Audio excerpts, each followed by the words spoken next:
Assalamualaikum warahmatullahi wabarakatuh. Saya di sini akan membuat sebuah video yang mempresentasikan hasil tugas saya, yaitu mata kuliah meteorologi dan klimatologi yang merupakan bagian dari praktikum 1.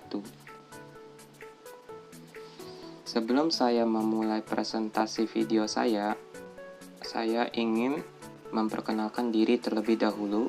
Nama saya adalah Zuanda dengan NIM 2011416210019 dari Prodi Geografi Angkatan 2020, kelas B, mahasiswa Universitas Lambung Mangkurat, Fakultas Ilmu Sosial dan Ilmu Politik.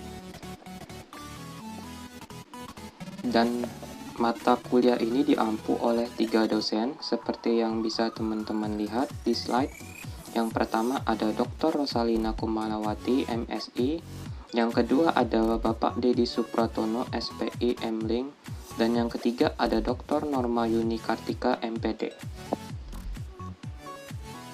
Jadi di presentasi kali ini saya akan membahas macam-macam klasifikasi iklim yang ada.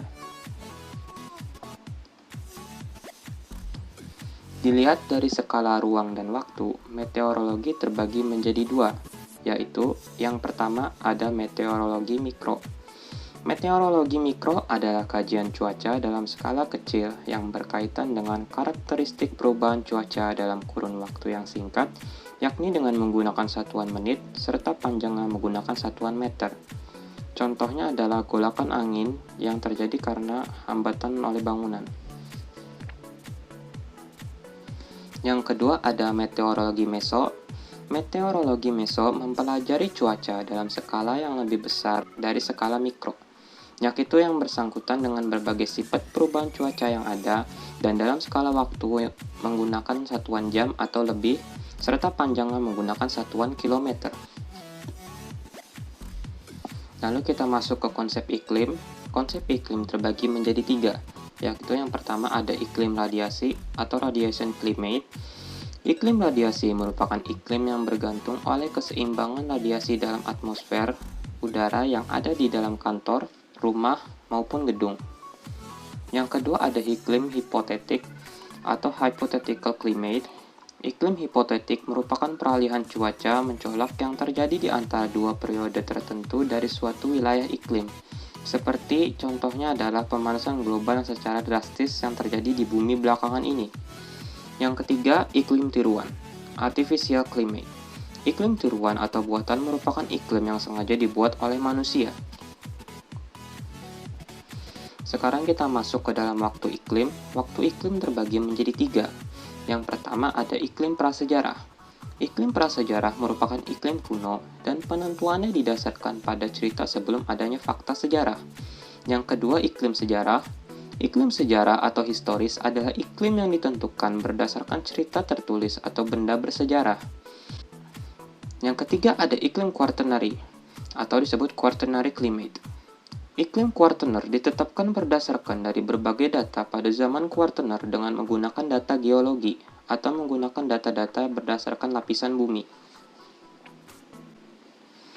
Lalu kita masuk ke dalam skala iklim. Skala iklim terbagi menjadi 3, yaitu yang pertama ada iklim mikro atau microclimate. Iklim mikro merupakan iklim dalam skala kecil untuk ukuran panjang dalam satuan meter dan waktu satuannya adalah menit. Yang kedua ada iklim meso atau mesoclimate.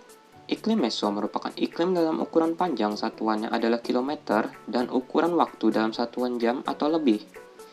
Jadi untuk contoh dari kedua poin ini sama saja seperti meteorologi mikro dan meso. Dan yang ketiga ada iklim ruangan atau disebut dengan indoor climate. Iklim ruangan merupakan iklim yang diolah dalam ruangan tertutup. Contohnya seperti dalam rumah kaca yang biasanya digunakan dalam pertanian.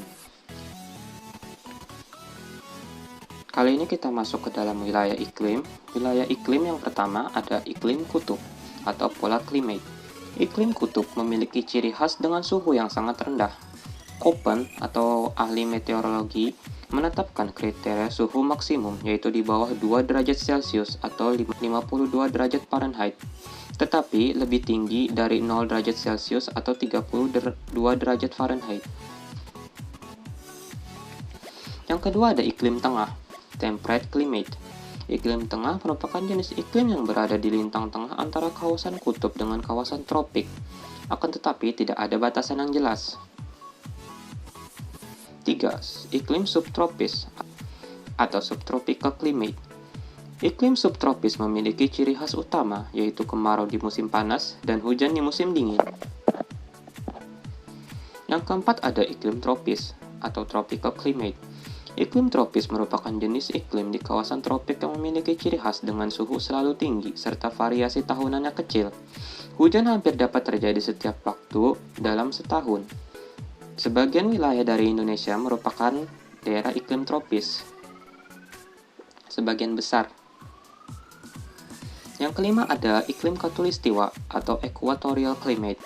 Iklim khatulistiwa memiliki ciri khas dengan variasi suhu harian kecil serta hujan di setiap waktu dan dalam setahun hanya terjadi maksimal 2 kali. Jadi hujan terjadi itu 2 kali saja di daerah ini. Contoh dari wilayah yang memiliki iklim khatulistiwa adalah daerah Pontianak. Lalu kita masuk ke dalam jenis iklim. Yang pertama ada iklim benua. Continental climate. Iklim benua merupakan iklim yang terjadi di daratan luas seperti pada benua yang memiliki ciri seperti julat yang besar dari suhu harian maupun suhu tahunan dan kelembapan nisbi relatif rendah serta umumnya curah hujan terjadi dalam skala sedang, kecil, atau terkadang tidak menentu. Suhu tahunan ekstrim ini dapat langsung terjadi setelah matahari terbenam. Jadi yang dimaksudnya di sini adalah ketika pada siang hari daerah yang memiliki iklim benua akan menjadi sangat panas dan apabila menjelang malam akan menjadi sangat dingin. Contohnya saja seperti gurun Sahara. Jadi pada siang hari itu panasnya sekitar 38 derajat Celcius dan ketika malam masuk menjadi minus 4 derajat Celcius. Yang ini menandakan bahwa ada perubahan panas secara drastis yang terjadi di daerah yang beriklim benua. Ini dikarenakan iklim benua memiliki banyak pasir. Yang pasir itu memiliki sifat menyerap panas dan juga mudah mengeluarkan panas. Yang ketika siang, maka itu akan menyebabkan kondisi yang sangat panas dan ketika malam, pasir itu akan mengeluarkan panas, akan tetapi tidak dipanaskan lagi oleh matahari yang menyebabkan cuaca di daerah iklim benua ini begitu dingin. Dan dalam kondisi ekstrim, iklim benua ini dapat membuat terbentuknya sebuah gurun, seperti yang saya katakan sebelumnya. Yang kedua ada iklim bahari, atau maritime climate. Iklim bahari merupakan jenis iklim yang memiliki ciri khas seperti perbedaan yang kecil antara suhu tahunan dengan suhu udara harian. Iklim ini dapat ditemui di berbagai pulau yang kecil, dan di bagian bumi yang menghadap angin, seperti Kepulauan Inggris, terutama pada bagian paling barat. Yang ketiga ada iklim monsun, atau monsoon climate. Iklim monsun merupakan jenis iklim di daerah monsun, memiliki ciri khas seperti perubahan berbagai unsur iklim secara musiman.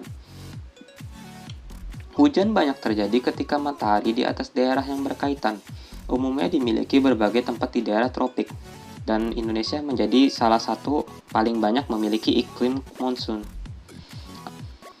4. Iklim Mediteran atau Mediterranean climate. Iklim Mediteran merupakan jenis iklim yang memiliki ciri khas seperti panas, kering, musim panas yang begitu terang, dan musim dingin terjadi banyak hujan. Jenis iklim Mediteran memiliki ciri yang hampir berbalikan dengan iklim monsun, dan ini dapat kita lihat di daerah pesisir barat Amerika Serikat. Lalu kita masuk yang kelima, ada iklim tundra atau tundra climate. Iklim tundra merupakan iklim yang cocok untuk tumbuh dan hidupnya tumbuhan seperti lumut. Memiliki ciri dengan suhu yang sangat rendah, akan tetapi tidak tertutup salju. Dan ini bisa ditemukan dari daerah bagian pesisir utara bumi. Dan yang terakhir ada iklim gunung atau mountain climate. Iklim pegunungan adalah salah satu jenis iklim di daerah dataran tinggi, yang ditandai semakin tinggi tempatnya, maka akan semakin rendah suhunya dan juga semakin rendah tekanannya. Selain itu, banyak sinar matahari di daerah ini. Curah hujan meningkat sampai ketinggian tertentu, dan curah hujan di puncak berkurang. Daerah ketinggian di mana curah hujan ini menurun sering dikenal sebagai kawasan rain inversion atau sebagai sungsangan hujan. Dan dari hasil presentasi saya tadi, materi-materi itu berasal dari daftar pustaka ini. Jadi teman-teman bisa melihatnya sendiri.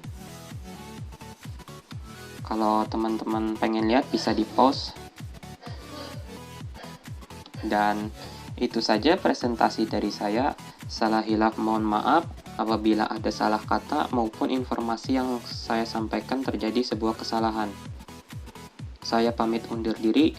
Saya akhiri dengan wassalamualaikum warahmatullahi wabarakatuh.